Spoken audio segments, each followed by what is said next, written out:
اللہ تعالیٰ نے اپنے محبوب کریم صلی اللہ تعالیٰ علیہ وآلہ وسلم کے غلاموں کو دوسروں کے گھر میں داخل ہونے کے آداب سکھلائے۔ اللہ تعالیٰ نے ارشاد فرمایا لا تدخلوا بیوتا غیر بیوتکم حتی تستأنسوا علی اہلہا، کہ اے میرے محبوب کے غلاموں، تم اپنے گھروں کے علاوہ دوسرے کے گھر میں اس وقت تک داخل نہ ہو جب تک تم ان سے انس اور پیار کا رشتہ قائم نہ کر لو۔ اور اللہ کے پیارے محبوب صلی اللہ تعالیٰ علیہ وآلہ وسلم نے اپنے مسلمان بھائی کے ساتھ تعلق کی بنا پہ اس کے گھر جاتے ہوئے جو ادب ہمیں سکھایا وہ یہ کہ جب کسی کے ساتھ ملاقات کے لیے جاؤ تو اس کے گھر پہ دستک دو، اور دستک کا انداز یہ ہونا چاہیے کہ ایک دفعہ دروازہ کھٹکھٹائے، تھوڑی دیر انتظار کرے، جواب نہ آئے تو دوبارہ دستک دے، اگر پھر بھی جواب نہ آئے تو تیسری دفعہ دستک دے، اگر جواب نہ آئے تو واپس لوٹ آئے۔ ایسا نہ ہو کہ گھنٹی پہ مسلسل ہاتھ رکھ کے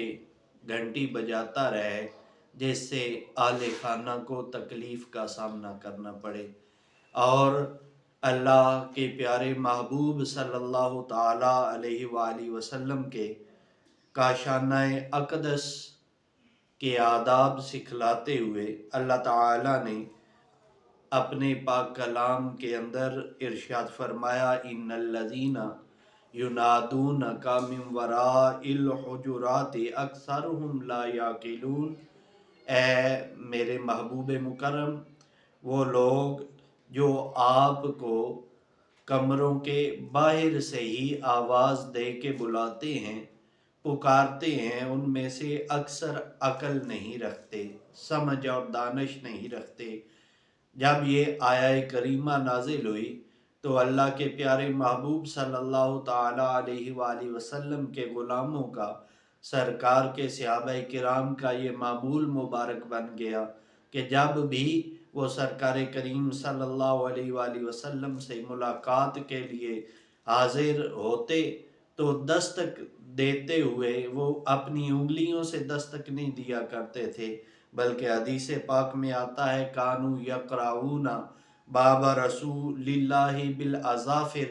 کہ وہ اپنے پوروں کے ساتھ سرکار کریم صلی اللہ تعالی علیہ وآلہ وسلم کے کاشانہ اقدس پہ دستک دیا کرتے۔ تو آئیے ہم بھی سرکار کریم صلی اللہ تعالی علیہ وآلہ وسلم کی ان پاکیزہ تعلیمات اور ان اچھی اچھی عادات کو اپنا کر ہم اپنی زندگی کو گل و گلزار بنا لیں۔